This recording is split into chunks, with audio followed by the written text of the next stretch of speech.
Good morning students. कक्षा 6 में हमारी प्रश्नावली चल रही थी आधारभूत ज्यामितीय अवधारणाएं, बेसिक कंसेप्ट ऑफ ज्योमेट्री। तो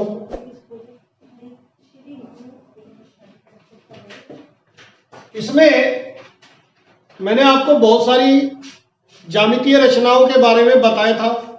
ज्यामिति की डेफिनेशन, बिंदु, सरल रेखा, रेखाखंड, किरण, समांतर रेखाएं, प्रतिच्छेदी रेखाएं आदि के बारे में मैंने आपको बताया और सवाल भी कराए।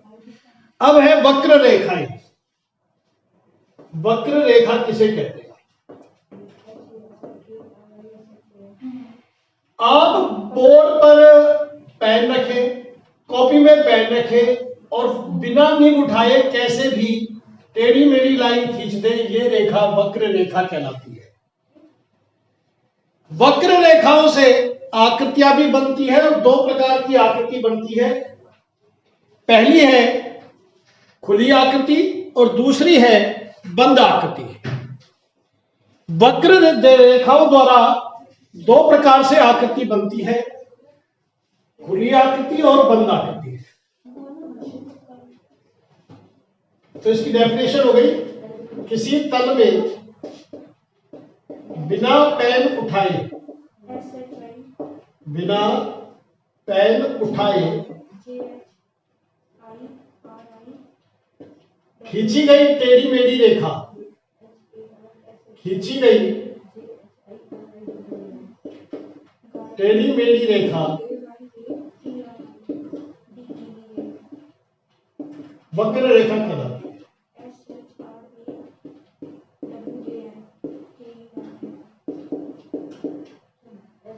और इससे बनती है आकृतियां।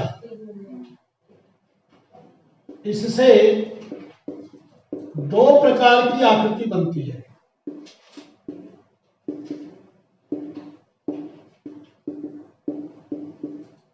पहला खुली आकृति,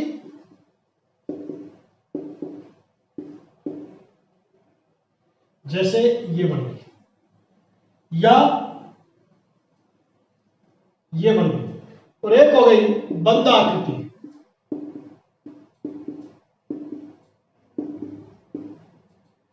जैसे ये बना वृत्त, या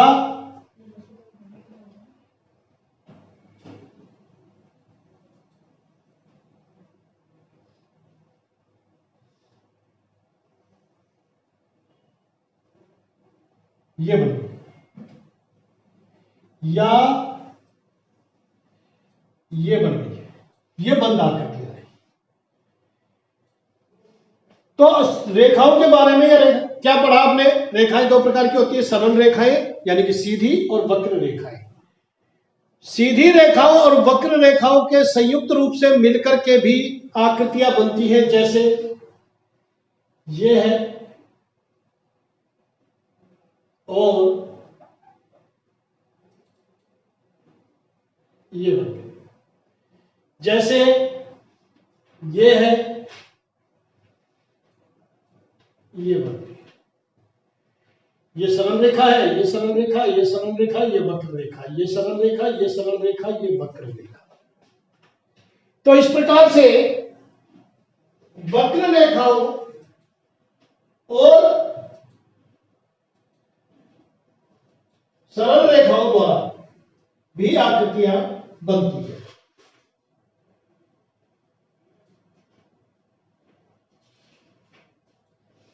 ध्यान रहे, जब भी आकृति बनेगी ये रेखा आपस में एक दूसरे को काटनी नहीं चाहिए। ऐसे नहीं होना चाहिए, यू हो गया, यू हो गया, ऐसा नहीं होना चाहिए। तो आपस में एक दूसरे को प्रतिच्छेद नहीं करे।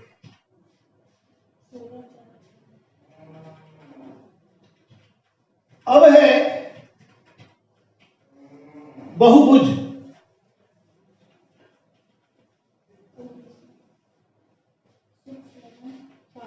बहुभुज से पहले किसी बिंदु की स्थिति, यह अगला टॉपिक है। मान लीजिए ये कोई आकृति है,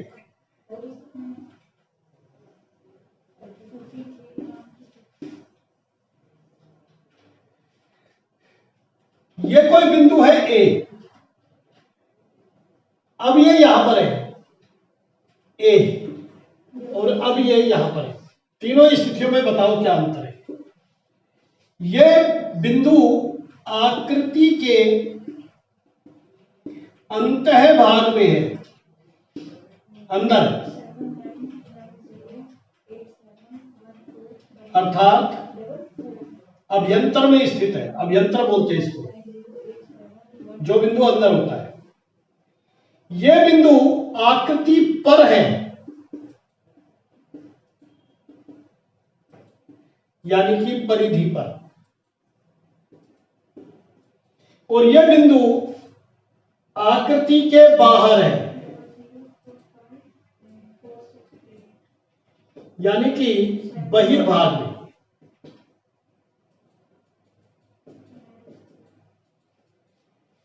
अब होता क्या है, इन तीनों स्थितियों से हम एक ही स्थिति बताते हैं, अभ्यंतर में, आकृति पर और बहिर्भाग में। यह हो गई बिंदु की स्थिति। अब है बहुभुज। सरल रेखाओं द्वारा, हम रेखाओं को रेखाखंड भी बोल रहे हैं, या तो सरल रेखाओं द्वारा या रेखाखंडों द्वारा बनी बंद आकृति बहुभुज कहलाती है।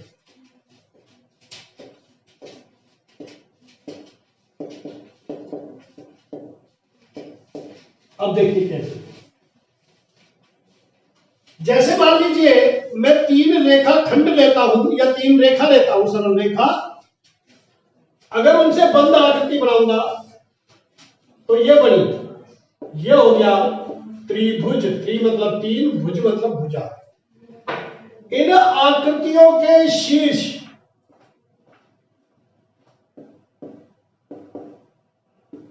ABC है, ABC ये है शीर्ष, AB BC CA ये कहलाती है भुजाएं। ठीक, ऐसे ही 4 शीर्षों को मिलाने पर बनी बंद आकृति चतुर्भुज कहलाती है। चतुर्भुज में कभी भी ये ध्यान रखेंगे, ABCD ऐसे नाम देंगे, कभी भी ऐसा नहीं देंगे ABCD, ऐसा नहीं देंगे कभी भी। या तो घड़ी की सुई के घूमने की विपरीत दिशा में, या घड़ी के सुई के घूमने की दिशा में, यानी कि एक पूरा चक्कर लगा रहे, या तो इधर से इधर चले या इधर से इधर चले। ध्यान रहे कोई क्रम नहीं टूटे। ए यहां आया है तो BCD। शीर्ष बताइए क्या क्या है इस स्थिति में, ABCD। भुजाएं बताइए, AB BC CD DA। ध्यान रहे हम भुजाओं को व्युत्क्रम नाम से भी बोल सकते हैं। AB को BAB बोल सकते हैं, BC को CB भी बोल सकते हैं, CD को DA भी बोल सकते हैं, DC भी बोल सकते हैं, और DA को AB भी बोल सकते हैं। यह हो गई बहुभुज की भुजाएं। पंचभुज, पंच मतलब 5 और भुज मतलब भुजा,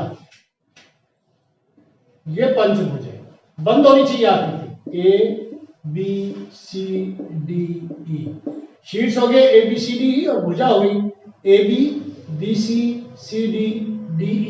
और EA।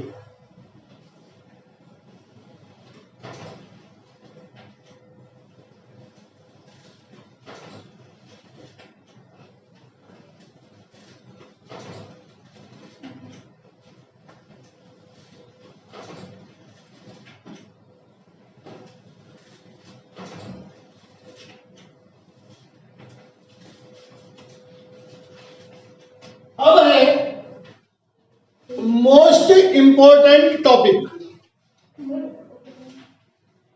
बहुभुज की आसन्न भुजाएं।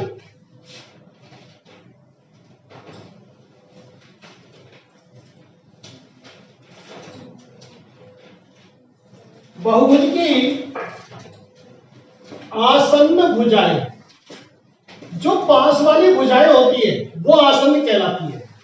AB के पास कौन सी है, BC, ये भी आसन्न है, और इधर EA। ये दोनों AB की आसन्न भुजाएं हैं। BC की आसन्न भुजा बताइए कौन कौन सी है। इधर आएंगे तो AB और उधर जाएंगे तो CD। CD की आसन्न भुजाएं बताइए। इधर जाएंगे तो DE और वापस CB या BC। DE की आसन्न भुजाएं बताओ। DE से पहले DC और DE के बाद EA। EA की आसन्न भुजाएं बताओ। आसन्न मतलब पास वाली। DE या ED, DE एक ही बात है, और AB। इस दीवार की आसन्न दीवार कौन सी है? ये वाली भी और ये वाली भी, जिसमें एक कोर मिलती हो, एक किनारा मिलती हो, जो सटके खड़ी हो, वो दीवार, वो भुजा आसन्न भुजा होती है। अब जैसे ये चतुर्भुज है, AB की आसन्न भुजा कौन सी हो गई? BC, और दूसरी AD। BC की CD और दूसरी AB।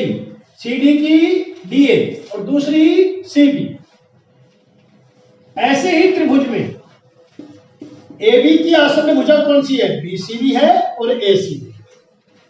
आसन्न भुजाएं आप लोगों ने समझ ली होगी अच्छी तरह। अब है विकर्ण, लास्ट टॉपिक। क्रमागत, क्रमागत मतलब आगे पीछे का, यानी कि पास वाला। ए का क्रमागत B शीर्ष है और D है, इनको बोलते हैं क्रमागत। क्रमागत शीर्षों को छोड़कर किसी शीर्ष से सेम, जो किसी शीर्ष से अन्य शीर्ष को मिला दिया जाए तो यह विकर्ण कहलाएगा। क्रमागत तो भुजाएं होती है और इसके अलावा होते हैं विकर्ण।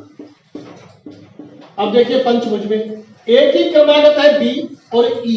अब इसके अलावा जो भी शीर्ष में मिलाओगे वो हो गए विकर्ण। B का क्रमागत है A और C। अब BD विकर्ण है, BE विकर्ण है। क्रमागत शीर्षों को छोड़कर अन्य शीर्षों को मिलाने पर बनी भुजा बहुभुज का विकर्ण कहलाती है। तो आज हमने क्या क्या सीखा? वक्र रेखा। और क्या सीखा? वक्र रेखाओं से बनी हुई दो प्रकार की आकृतियां, खुली आकृति और बंद आकृति। खुली आकृति क्या होती है कि दोनों एंड फ्री रहते हैं, दोनों किनारे फ्री रहते हैं, मिले हुए नहीं होते। वक्र रेखा क्या होती है? पेन या पेंसिल को कॉपी पे रख करके बगर उठाए टेढ़ी मेढ़ी रेखा खींचना वक्र रेखा है। बंद आकृति क्या होती है? जिसमें कि शीर्ष वापस पुनः उसी स्थान पर आ जाए और रेखा परस्पर कटे नहीं, अपने आप को रेखा काटे नहीं। बहुभुज क्या होते हैं? सरल रेखाओं द्वारा बनाई गई बंद आकृति बहुभुज कहलाती है। आसन्न भुजाएं क्या होती है? क्रमागत शीर्षों को मिलाने पर बनी जो आकृति है वो भुजा है, और क्रमागत दो भुजाएं आसन्न भुजाएं कहलाती है। विकर्ण क्या होता है? क्रमागत शीर्षों को छोड़कर किसी भी शीर्ष से मिलाने पर बनी आकृति विकर्ण है। बिनी सरल रेखा विकर्ण है। किसी बहुभुज के अंदर किसी शीर्ष से चलकर क्रमागत शीर्षों को छोड़कर अन्य शीर्षों को यदि मिला दिया जाए तो यह विकर्ण कहलाते हैं। किसी बिंदु की किसी तल में स्थिति कितने प्रकार से होती है, यह मैंने आपको अभी समझाया है। 3 प्रकार से। बिंदु या तो आकृति के अंदर हो, इसको कहा जाएगा अभ्यंतर, या परिधि पर हो, यह कहा जाएगा आकृति पर, और या बाहर हो। तो ये बिंदु P की 3 स्थितियां हैं। पहली वाली स्थिति इसको बोलते हैं अभ्यंतर, यह मैंने बताया है आपको। ये आकृति पर, और ये बहिर्भाग में, बाहर। इस तरह से आज ये सभी टॉपिक मैंने आपको समझाए हैं। अब आप इन टॉपिकों को अच्छी तरह करें, और कल मैं आपको प्रश्नावली 4.2 कराऊंगा। Thank you very much.